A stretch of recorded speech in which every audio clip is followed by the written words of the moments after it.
എൻ്റെ പേര് നീനു. ഞാൻ കോട്ടയം ജില്ലയിൽ നിന്ന് വരുന്നു.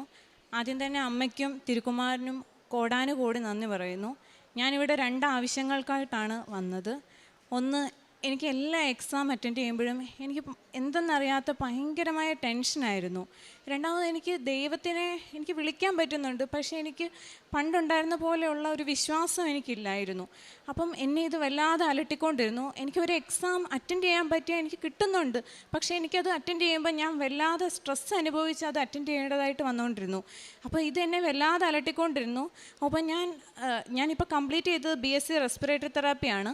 അതിൻ്റെ ഇൻറ്റേൺഷിപ്പ് ചെയ്തുകൊണ്ടിരുന്നപ്പോഴും എന്നെ ഈ ടെൻഷൻ വല്ലാണ്ട് അലട്ടിക്കൊണ്ടിരുന്നു. എനിക്ക് ഹോസ്പിറ്റലിൽ നിൽക്കുമ്പോഴാണെങ്കിലും എനിക്ക് ഒന്നിനും ഒരു ധൈര്യം ഉണ്ടായിരുന്നില്ല. ഒരു പ്രൊസീജിയർ ചെയ്യുമ്പോൾ ഒന്നിനും എനിക്കൊരു ധൈര്യം ഉണ്ടായിരുന്നില്ല.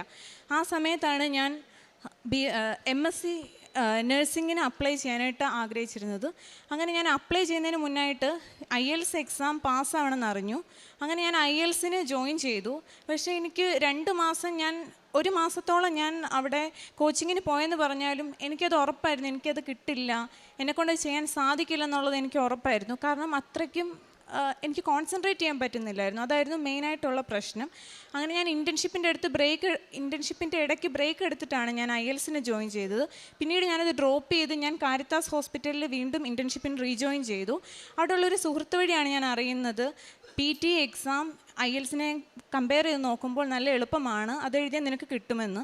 അങ്ങനെ ഞാനത് ജോയിൻ ചെയ്തു. ഓൺലൈൻ 1 മാസം കോച്ചിങ് നടത്തി. അങ്ങനെ എക്സാം എഴുതി. എനിക്ക് കിട്ടിയില്ല. പിന്നീട് എന്നോട് എൻ്റെ ഒരു കൂട്ടുകാരി പറഞ്ഞു, നീ കൃപാസന മാതാവിനോട് പ്രാർത്ഥിക്കുക, നിനക്ക് കിട്ടും. അങ്ങനെ ഞാൻ ഓൺലൈൻ ഉടമ്പടി എടുത്ത് പ്രാർത്ഥിക്കാൻ തുടങ്ങി. പിന്നീട് ഞാൻ ഇവിടെ വന്ന് വീണ്ടും ഇവിടെ ഉടമ്പടി പുതുക്കി കഴിഞ്ഞ് വീണ്ടും ഞാൻ എക്സാം പോയി എഴുതിയപ്പോൾ അത്ഭുതമെന്ന് പറയണം. കാരണം അവിടെ എൻ്റെ കഴിവല്ല, അതെനിക്ക് 100% ഉറപ്പാണ്. അമ്മയും തിരുക്കുമാരനോ എന്നിൽ പ്രവർത്തിച്ചു എന്ന് തന്നെ പറയണം. എന്നോട് എക്സാമിന് പോകുന്നതിന് മുമ്പേ ഒരു ചേച്ചി പറഞ്ഞിട്ടുണ്ടായിരുന്നു, നിൻ്റെ വിഷമം അമ്മ എന്തായാലും കണ്ടിട്ടുണ്ട്, നീ ഉടമ്പടി എടുത്തതാണോ, നിനക്ക് കിട്ടിയിരിക്കും, നീ ഉറപ്പിച്ച് നീ പൊക്കോളൂ, നിനക്ക് എന്തായാലും കിട്ടുമെന്നുള്ള ഉറപ്പിൻ്റെ പേരിൽ ഞാൻ പോയി എക്സാം എഴുതുന്നതിന് മുമ്പ് ഉടമ്പടി വസ്തുക്കൾ വിശുദ്ധ തൈലം ഞാൻ കമ്പ്യൂട്ടറിൽ കുരിശ് വരച്ചിട്ടാണ് ഞാൻ എക്സാം സ്റ്റാർട്ട് ചെയ്തത്. എക്സാം സ്റ്റാർട്ട് ചെയ്തപ്പോൾ വീണ്ടും ടെൻഷൻ്റെ പ്രശ്നം തുടങ്ങി. എനിക്കൊന്നും സ്പീക്കിംഗ് ഒക്കെ എൻ്റെ നാക്കിടറി പോകുന്നുണ്ടായിരുന്നു.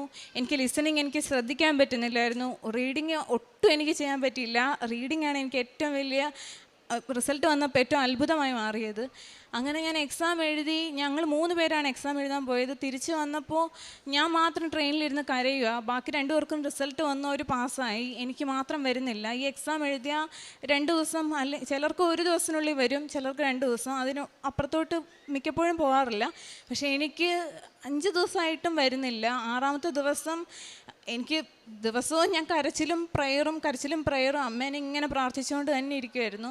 അങ്ങനെ 6ാമത്തെ ദിവസം എന്നോട് ആ ചേച്ചി വിളിച്ചിട്ട് പറഞ്ഞു, നീ പേടിക്കേണ്ട, നിനക്ക് എന്തായാലും കിട്ടും, നിന്നെക്കൊണ്ട് സാധിക്കാത്ത അമ്മയ്ക്ക് സാധ്യമാണ്, നീ എക്സാം എഴുതിയില്ലേ വേണ്ട, നീ പ്രാർത്ഥിക്കുക, അമ്മയ്ക്ക് സാധിക്കും എന്ന് തന്നെ പറഞ്ഞ് പ്രാർത്ഥിക്കാൻ പറഞ്ഞു. ഞാൻ അങ്ങനെ തന്നെ പ്രാർത്ഥിച്ചു. എന്നെക്കൊണ്ട് പറ്റത്തില്ല, ഞാനത് എഴുതിയിട്ടില്ല, എനിക്ക് ഒട്ടും അറ്റൻഡ് ചെയ്യാൻ പറ്റിയിട്ടില്ല. ലാസ്റ്റ് ടൈം എഴുതിയതിനെ കഴിഞ്ഞ് ടഫായിട്ടാണ് എനിക്ക് അനുഭവപ്പെട്ടത്. അതുകൊണ്ട് എന്നെക്കൊണ്ട് പറ്റത്തില്ല, അമ്മയ്ക്ക് താല്പര്യമുണ്ടെങ്കിൽ അല്ലെങ്കിൽ അമ്മയ്ക്ക് എന്നോട് സ്നേഹമുണ്ടെങ്കിൽ, അങ്ങനെ തന്നെ ഞാൻ പറഞ്ഞു, അമ്മയ്ക്ക് എന്നോട് സ്നേഹമുണ്ടെങ്കിൽ അമ്മ ഇല്ലെങ്കിൽ എന്നെ ഇഷ്ടപ്പെടുന്നില്ലെന്ന് ഞാൻ വിചാരിച്ചോളാം. അങ്ങനെ പറഞ്ഞ് ഞാൻ പ്രാർത്ഥിച്ചു. അന്ന് ഞാൻ എനിക്ക് വൈകുന്നേരം മെസ്സേജ് വന്നു, റിസൾട്ട് വന്നിട്ടുണ്ടെന്ന് പറഞ്ഞിട്ട്. അങ്ങനെ ഞാൻ പ്രത്യക്ഷീകരണ പ്രാർത്ഥനയൊല്ലി ഞാൻ ഓപ്പൺ ആക്കി. എനിക്ക് പറയാൻ പറ്റത്തില്ല, കാരണം അത്രയും മിറാക്കിളാണ് അവിടെ സംഭവിച്ചത്. ഞാൻ ഉദ്ദേശിച്ചതിൽ നല്ല മാർക്ക്, ഞാൻ പ്രതീക്ഷിച്ചത് ഏറ്റവും ലോവസ്റ്റ് മാർക്കാണ്, പക്ഷേ എനിക്ക് വേണ്ട ആ മാർക്ക് എനിക്ക് തന്ന് അമ്മ അതും റീഡിങ്ങിന് എനിക്ക് 74 മാർക്കുണ്ടായിരുന്നു. ഏറ്റവും പാടായിരുന്ന ഒരു മൊഡ്യൂളിന് എനിക്ക് അത്രയും മാർക്ക് തന്ന് എന്നെ ഉയർത്തി. ഞാൻ ആഗ്രഹിച്ചതിലും അപ്പുറത്തെന്നെ അനുഗ്രഹിച്ചു. അത് കഴിഞ്ഞ് എൻ്റെ ഫ്രണ്ട്സിനെല്ലാം ജോലി ആയിട്ടുണ്ടായിരുന്നു, ഞാൻ മാത്രം ഈ എബ്രോഡ് സ്റ്റഡീസ് എന്ന് പറഞ്ഞിങ്ങനെ നിൽക്കുമായിരുന്നു. അപ്പം ഞാൻ പ്രാർത്ഥിച്ചു, അമ്മ എനിക്ക് മാത്രം ജോലിയില്ല, എല്ലാവർക്കും ഉണ്ടല്ലോ, ഞാൻ എന്താ ചെയ്യുന്നത്, എനിക്ക് വീട്ടുകാരെ സഹായിക്കാൻ പറ്റുന്നില്ലല്ലോ എന്നുള്ള ഒരു സങ്കടത്തിൽ ഇങ്ങനെ ഇരുന്ന്. അപ്പോൾ എന്നെ ഇൻസ്റ്റിറ്റ്യൂട്ടിൽ നിന്ന് വിളിച്ചു, നീനോട് പഠിപ്പിക്കാൻ വരാമോ എന്ന് ചോദിച്ചിട്ട്. ഞാൻ പറഞ്ഞു പഠിപ്പിക്കാൻ വരാൻ പറ്റില്ല, പക്ഷേ എനിക്ക് ഓൺലൈനായിട്ട് സ്റ്റുഡൻസിനെ തരാമോ എന്ന് ചോദിച്ചു. അങ്ങനെ അവർ പറഞ്ഞു സ്റ്റുഡൻസിന് തരാമെന്ന് പറഞ്ഞു. അങ്ങനെ എനിക്ക് ഒരു മാസത്തേക്ക് 5-6 സ്റ്റുഡൻസിന് കിട്ടി. അങ്ങനെ എനിക്ക് എൻ്റെ ഫ്രണ്ട്സിനൊക്കെ കിട്ടുന്നത് 15,000 രൂപയൊക്കെ ആയിരുന്നു സാലറി. പക്ഷേ എനിക്ക് 25,000 രൂപ എല്ലാവരുടെ കയ്യിൽ നിന്നും എനിക്ക് കിട്ടി. അങ്ങനെ എന്നെ ഒത്തിരി സഹായിച്ചു. എനിക്കിവിടെ പറയാനുള്ളത് അമ്മ എന്ന് പറഞ്ഞാൽ സ്നേഹമാണ്. കാരണം നമ്മൾ വിഷമിച്ചിരിക്കുമ്പോൾ നമ്മളെ ചേർത്ത് പിടിക്കുവാണ് അമ്മ. എനിക്കതാണ് പറയാനുള്ളത് നിങ്ങളോട്. ഞാൻ എൻ്റെ ടെൻഷൻ വെച്ചിട്ട് ഞാൻ എപ്പോഴും പ്രാർത്ഥിക്കും. ദിവസം ഇരുന്ന് കരയുമായിരുന്നു.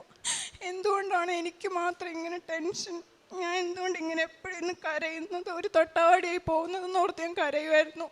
പക്ഷെ പിന്നീട് എനിക്ക് ഭയങ്കര ഈ ഉടമ്പടി എടുത്തതിന് ശേഷമാണ് അമ്മ എൻ്റെ കൂടെ ഉണ്ടല്ലോ, പിന്നെ ഞാൻ എന്തിനാ പേടിക്കുന്നത്, ആ ഒരു ഫീലിംഗ് ആയിരുന്നു എനിക്കുണ്ടായിരുന്നത്. എവിടെ പോയാലും ഞാൻ അങ്ങനെ ഒരു ഫീലിങ്ങോട് തന്നെ ഞാൻ പോകുമായിരുന്നു. ഞാൻ ഭയങ്കര കോൺഫിഡൻ്റ് ആയി മാറി ഗ്രാജുവലി. കാരണം അമ്മയുണ്ടല്ലോ, പിന്നെ എന്തിനാ പേടിക്കുന്നത്, ഈശോയുടെ മധ്യസ്ഥയാണല്ലോ അമ്മ, അല്ലെങ്കിൽ അമ്മയെ കൊണ്ടൊന്നും അസാധ്യമല്ലല്ലോ, ഈശോയും അമ്മയും എന്തായാലും ഞാൻ ആഗ്രഹിക്കുന്ന തരുമല്ലോ, പിന്നെന്താ ഞാൻ എന്തിനാ പേടിക്കുന്നത്, എനിക്ക് മുന്നേ അവർ പോകുന്നുണ്ടല്ലോ, ആ ഒരു ഫീലിംഗ് വന്നു തുടങ്ങി. പിന്നെ എൻ്റെ മനസ്സിലതങ്ങ് പതിഞ്ഞു. പിന്നീട് എനിക്ക് എവിടെ പോകുമ്പോഴും എനിക്ക് പേടിയില്ല. പണ്ടൊക്കെ എനിക്ക് ഒറ്റയ്ക്ക് എല്ലായിടത്തും പോകാൻ പേടിയായിരുന്നു. പക്ഷേ ഈ ഒരു ഫീലിംഗ് വന്നതിന് ശേഷം ഞാൻ എല്ലായിടത്തും കോൺഫിഡൻ്റ് ആയിട്ട് ഞാൻ പോകാൻ തുടങ്ങി. അതും ഒരു സാക്ഷ്യം തന്നെയാണ്. ഇതോടൊപ്പം തന്നെ ഞാൻ ആത്മീയമായിട്ട് ഒത്തിരി വളർന്നു. ഞാൻ എപ്പോഴും പോകുമ്പോഴും ഇരിക്കുമ്പോഴും കിടക്കുമ്പോഴും എപ്പോഴും അമ്മേനെ തന്നെ ഇങ്ങനെ ആലോചിച്ചുകൊണ്ടിരിക്കുമായിരുന്നു. അമ്മേനെ ആലോചിക്കുന്നതുകൊണ്ടാണോ എന്ന് എനിക്കറിയത്തില്ല, എൻ്റെ സ്വഭാവം ഒത്തിരി മാറിത്തുടങ്ങി. ഞാൻ മറ്റുള്ളവരെ ഹെൽപ്പ് ചെയ്യുന്നതിൽ വളരെ മുന്നോട്ടായി തുടങ്ങി. ആരും എൻ്റെ മുന്നിൽ നിന്ന് വിഷമിക്കുന്ന കണ്ടാലും ഒരു വാക്കുകൊണ്ടാണെങ്കിൽ പോലും അവരെ ആശ്വസിപ്പിക്കാൻ എനിക്കൊരു മനസ്സായി തുടങ്ങി. അതേപോലെ ഞാൻ എല്ലാ ആഴ്ചയും എല്ലാവർക്കും എന്നെ കൊണ്ട് പറ്റുന്ന രീതിക്ക് ഞാൻ ഫുഡ് കൊണ്ട് എൻ്റെ സ്കൂട്ടറിൽ ഞാൻ ഓരോരുത്തരും കൊണ്ടുപോയി വിതരണം ചെയ്യുകയും, അതേപോലെ എൻ്റെ കടയിൽ വരുന്ന ആൾക്കാർ ആരെങ്കിലും പാവപ്പെട്ടവരുണ്ടെങ്കിൽ അവർക്ക് എന്നെ കൊണ്ട് പറ്റുന്ന സഹായങ്ങളൊക്കെ ഞാൻ ചെയ്യുകയും ചെയ്യാറുണ്ടായിരുന്നു. പിന്നെ ഉപവാസം ഞാൻ തെറ്റിക്കാതെ, ഞാൻ മുടങ്ങാതെ എടുക്കുമായിരുന്നു. എല്ലാം ഞാൻ അമ്മയോട് ഞാൻ പറയും, അമ്മേ ഞാനിതെല്ലാം ചെയ്യുന്നുണ്ട്, അമ്മേൻ്റെ കൂടെ ഉണ്ടാവണേ, ഞാൻ പ്രാർത്ഥനയിൽ പിന്നോട്ട് പോകുമ്പം അമ്മ എന്നെ കൂടെ ചേർത്ത് പിടിച്ചോണേ, ഞാൻ വഴിതെറ്റി പോവാതിരിക്കണേ എന്ന് ഞാൻ എപ്പോഴും ഞാൻ പ്രാർത്ഥിക്കുമായിരുന്നു. അമ്മ എന്നെ ഒരുപാട് സ്നേഹിച്ചിട്ടുണ്ട്, പറയാതിരിക്കാൻ പറ്റില്ല. അമ്മയും ഈശോയും തന്ന അനുഗ്രഹങ്ങൾക്ക് 1000 നന്ദി. അതേപോലെ ഞാൻ ലോണിന് അപ്ലൈ ചെയ്തു. അതിന് മുന്നായിട്ട് പറയാൻ വിട്ടുപോയി, ഞാൻ കോളേജിൽ അങ്ങനെ അപ്ലൈ ചെയ്തു. എനിക്ക് കിട്ടിയ മാർക്ക് വെച്ച് ഞാൻ അപ്ലൈ ചെയ്തു. അവർ അക്സെപ്റ്റ് ചെയ്തു. ആ യൂണിവേഴ്സിറ്റി എന്ന് പറഞ്ഞു ഫീസ് അടയ്ക്കണം. ഫീസ് ഇല്ലായിരുന്നു, സത്യം പറഞ്ഞാൽ 11 ലക്ഷമായിരുന്നു. 65% അടയ്ക്കാനായിരുന്നു പറഞ്ഞത്. ആ 11 ലക്ഷം എടുക്കാനുണ്ടായിരുന്നില്ല. അച്ഛൻ്റെ കയ്യിലുണ്ടായിരുന്നത് കുറച്ചും പിന്നീട് കടം വാങ്ങിച്ചുമാണ് ഞങ്ങൾ ആ ഫീസ് പേ ചെയ്തത്. ഫീസ് അടച്ച് 2 ദിവസം കഴിഞ്ഞപ്പോൾ അവർ പറഞ്ഞു, നിന്നെ ഡെഫർ ചെയ്തു, നീ 2025 നിനക്ക് വേണേൽ വരാം, ഈ വർഷത്തേക്ക് ഇനി ഫില്ലായി. അപ്പോൾ ഞാൻ വല്ലാത്തൊരു നിസ്സഹായാവസ്ഥയിലായിപ്പോയി. അങ്ങനെ ഒന്നും പറ്റാത്തൊരവസ്ഥയിൽ നിന്ന് ഞാൻ ആ ദിവസം ഉറങ്ങിയിട്ടില്ല. പിറ്റേ ദിവസം വീണ്ടും മിറാക്കിളെന്ന് പറയണം, എൻ്റെ ഏജൻസ് എല്ലാം ഇടപെട്ട് എനിക്കത് എങ്ങനെയോ റെഡിയാക്കി അവരെന്നെ അക്സെപ്റ്റ് ചെയ്തു. പിന്നീട് എനിക്ക് ക്യാഷ് എല്ലാം എനിക്ക് സ്മൂത്തായിട്ട് തന്നെ റെഡിയായി. അങ്ങനെ ലോണിന് അപ്ലൈ ചെയ്തിട്ട് എനിക്ക് അവർ ലോൺ തരാമെന്ന് മാനേജർ പറഞ്ഞു. അവരെന്നെ ലീഗൽ അഡ്വൈസറിൻ്റെ അടുത്ത് എത്തിച്ചു. ആ ലീഗൽ അഡ്വൈസർ ആണെങ്കിൽ ഞാൻ ഓരോ ഡോക്യുമെൻറ്റ്സ് കൊണ്ടുചെല്ലുമ്പോൾ ഇതില്ല എന്ന് പറഞ്ഞ് എന്നെ മാക്സിമം അവോയ്ഡ് ചെയ്തുകൊണ്ടിരുന്നു. അങ്ങനെ ഞാൻ 2 മാസത്തോളം എൻ്റെ ടൈം മുഴുവൻ വേസ്റ്റായി. ലാസ്റ്റ് ഞാൻ അവസാനമായിട്ട് ഞാൻ അമ്മയോട് പറഞ്ഞു, അമ്മേ ഇതിന് നടക്കുമെന്ന് തോന്നുന്നില്ല, ഇനി എനിക്ക് UK ഇനി പോകാനായിട്ട് ആകെ 1 മാസം കൂടെ ഉള്ളൂ, ഇനി എങ്ങനെ ഈ ലോൺ റെഡിയാകും എന്നുള്ള ഒരു വിഷമത്തിലിരുന്നു. ഞാൻ തിരിച്ചു പോരുക, ലീഗൽ അഡ്വൈസറിനെ ലാസ്റ്റായിട്ട് കണ്ടിട്ട് തിരിച്ചു പോരുമ്പം എന്നോട് ഏതോ ഒരു ഫ്രണ്ട് പറഞ്ഞിട്ടുണ്ട്, നീ ഈ മാനേജറെ ഒന്ന് വിളിച്ച് നോക്ക്, പുള്ളി സ്റ്റുഡൻറ്റ് കൗൺസിലറാണ്, നിന്നെ സഹായിക്കാൻ പുള്ളിക്ക് പറ്റുമെന്ന് എന്നോട് കൂട്ടുകാർ പറഞ്ഞിട്ടുണ്ടായിരുന്നു. എനിക്ക് ആ സമയത്ത് തോന്നി ഒന്ന് വിളിച്ച് നോക്കിയാലോ എന്ന് തോന്നി ഞാൻ വിളിച്ചു കഴിഞ്ഞ് പുള്ളി എൻ്റെ അടുത്ത് പറഞ്ഞു, നീ ഇപ്പം തന്നെ ആ ലീഗൽ അഡ്വൈസറിൻ്റെ അടുത്ത് നിന്ന് ആ ഡോക്യുമെൻറ്റ്സ് തിരിച്ച് വാങ്ങിക്കണം, ഞാൻ പറയുന്ന ലീഗൽ അഡ്വൈസറിൻ്റെ അടുത്ത് നീ കൊടുത്താൽ മതി, നിന്നെ സഹായിക്കാനാണ് ഞാനിവിടെ ഉള്ളത്, നീ ഒന്നുകൊണ്ടും പേടിക്കേണ്ട, നിനക്കിത് നേരത്തെ ആയിക്കൂടായിരുന്നോ എന്ന് എൻ്റെ അടുത്ത് ചോദിച്ചു. അദ്ദേഹം പറഞ്ഞ ആ വാക്കുകൾ എനിക്ക് തോന്നിയത് അത് മാതാവ് തന്നെയായിരുന്നു. കാരണം ഞാൻ ഇതിൻ്റെ പുറകെ ഓടി ഓടി ഓടി മടുത്തിട്ടുണ്ടായിരുന്നു. അപ്പോൾ അത് മാതാവ് തന്നെയാണ്. കാരണം എൻ്റെ വേദന കണ്ടിട്ട് മാതാവ് അവിടെ ഇടപെട്ടതാണെന്നാണ് ഞാൻ വിശ്വസിക്കുന്നത്, പൂർണ്ണമായിട്ടും വിശ്വസിക്കുന്നത്. അങ്ങനെ ഞാൻ അദ്ദേഹം പറഞ്ഞ പ്രകാരം ഞാൻ എല്ലാം ചെയ്തു. ഒരു 2 വീക്ക് അതിൽ കൂടുതൽ എടുത്തില്ല എല്ലാം സെറ്റ് ആവാനായിട്ട്. എല്ലാം സക്സസ്ഫുള്ളി ശരിയായി. അങ്ങനെ എനിക്ക് ലോണും അനുവദിച്ചു. അതുപോലെ തന്നെ ഞാൻ ഈ മാസ്റ്റേഴ്സ് നോക്കാനായിട്ട് ഞാൻ ഇനിഷ്യൽ ടു ഫൈനൽ സ്റ്റേജ് വരെ ഞാൻ ഇടപെട്ട എല്ലാ വ്യക്തികളും എന്നോട് വളരെ എന്താ പറയുക, എന്നെ അവരുടെ മകളെപ്പോലെയാണ് എല്ലാവരും എന്നെ ട്രീറ്റ് ചെയ്തുകൊണ്ടിരുന്നത്. എന്നെ സഹായിക്കുക എന്നുള്ളൊരു മെൻറ്റാലിറ്റിയിലായിരുന്നു എല്ലാവരും വന്നിട്ടുണ്ടായിരുന്നത്. ആരും എന്നോടൊരു മോശപ്പെട്ട് ഒന്നും ചെയ്തിട്ടുണ്ടായിരുന്നില്ല. അപ്പോൾ ഞാനത് വിശ്വസിക്കുന്നതെന്ന് വെച്ചാൽ ഞാൻ ഈ ഉടമ്പടി എടുത്തതിൻ്റെ ഫലമായിട്ടാണ് എനിക്കങ്ങനെ സാധിച്ചതെന്നാണ്. കാരണം എവിടെ പോയാലും ആരെങ്കിലും എന്നെ സഹായിക്കാനുണ്ടാകും. ഞാൻ ഒറ്റപ്പെട്ടു പോകത്തില്ല. എവിടെ പോയാലും ഒരാളൊരു കൈസഹായത്തിന് എനിക്കുണ്ടാവും. ഒന്നും സ്റ്റക്കായിട്ട് എനിക്ക് നിൽക്കേണ്ട വന്നിട്ടില്ല. എല്ലാം വഴി ഇങ്ങനെ ആരോ തുറന്ന് വെച്ചിരിക്കുന്ന പോലെ എനിക്ക് തോന്നുന്നുണ്ടായിരുന്നു. എപ്പോഴും എന്താ പറയുക, അമ്മയോട് എത്ര നന്ദി പറഞ്ഞാലും മതിയാകത്തില്ല. ലാസ്റ്റ് എനിക്കിപ്പം വിസ അപ്രൂവായി, എനിക്ക് ടിക്കറ്റ് എടുത്തു. ഞാൻ ഈ 27th UK എൻ്റെ ഹയർ സ്റ്റഡീസിന് ഞാൻ പോവുകയാണ്, MSc നഴ്സിങ്ങിന്. അപ്പം ഇത്രയും വലിയൊരു അനുഗ്രഹം തന്ന അമ്മയോട് എത്ര നന്ദി പറഞ്ഞാലും മതിയാവില്ല.